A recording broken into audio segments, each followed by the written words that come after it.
شروع اللہ کا نام لے کر جو بڑا مہربان نہایت رحم والا ہے۔ اے چادر میں لپٹنے والے، اٹھو، اب خبردار کرنے لگو اور اپنے پروردگار کی بڑائی بیان کرو، اور اپنے کپڑے پاک رکھو اور شرک کی گندگی سے تو الگ ہی رہو، اور اس نیت سے احسان نہ کرو کہ اس سے زیادہ کے خواہاں ہو، اور اپنے پروردگار کی خاطر صبر کرتے رہو۔ پھر جب سور پھونکا جائے گا تو وہ دن مشکل کا دن ہوگا، یعنی کافروں پر آسان نہ ہوگا۔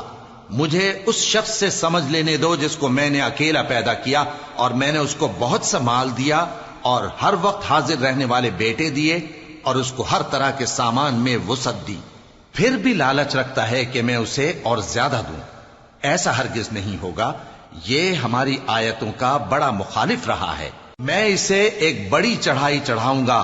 اس نے غور و فکر کیا اور ایک بات ٹھہرا لی، یہ مارا جائے، اس نے کیسی تجویز کی، پھر یہ مارا جائے، اس نے یہ کیسی تجویز کی۔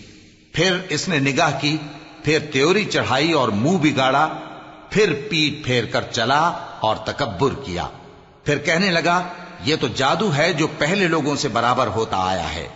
پھر بولا یہ اللہ کا کلام نہیں بلکہ بشر کا کلام ہے، میں ان قریب اس کو سقر میں داخل کروں گا، اور تم کیا سمجھے کہ سقر کیا ہے؟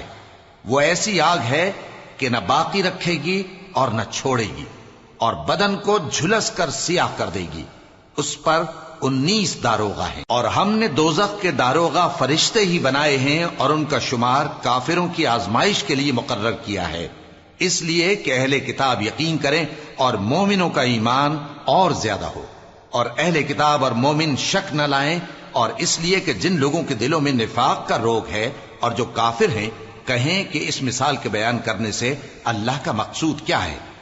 اسی طرح اللہ جس کو چاہتا ہے گمراہ رہنے دیتا ہے اور جس کو چاہتا ہے ہدایت دیتا ہے، اور تمہارے پروردگار کے لشکروں کو اس کے سوا کوئی نہیں جانتا، اور یہ قرآن تو بنی آدم کے لیے نصیحت ہے۔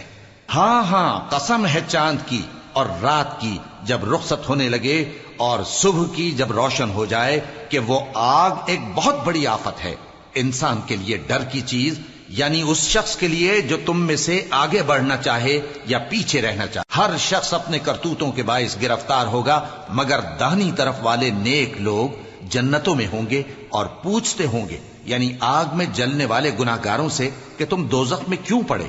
وہ جواب دیں گے کہ ہم نمازیوں میں شامل نہ ہوئے، اور نہ ہم فقیروں کو کھانا کھلاتے تھے، اور ہم بحث کرنے والوں کے ساتھ مل کر بحث کرتے تھے، اور روز جزا کو جھٹلاتے تھے، یہاں تک کہ ہمیں موت آ گئی۔ تو سفارش کرنے والوں کی سفارش ان کے حق میں کچھ فائدہ نہ دے گی۔ ان کو کیا ہوا ہے کہ نصیحت سے روگرداں ہو رہے ہیں، گویا گدھے ہیں کہ بدک جاتے ہیں جو شیر سے ڈر کر بھاگ جاتے ہیں۔ اصل یہ ہے کہ ان میں سے ہر شخص یہ چاہتا ہے کہ اس کے پاس کھلی ہوئی کتاب آئے، ایسا ہرگز نہیں ہوگا۔ حقیقت یہ ہے کہ ان کو آخرت کا خوف ہی نہیں۔ کچھ شک نہیں کہ یہ قرآن نصیحت ہے، تو جو چاہے اسے یاد رکھے، اور یاد بھی تبھی رکھیں گے جب اللہ چاہے۔ وہی اس لائق ہے کہ اس سے ڈرا جائے، اور وہی معاف کرنے والا ہے۔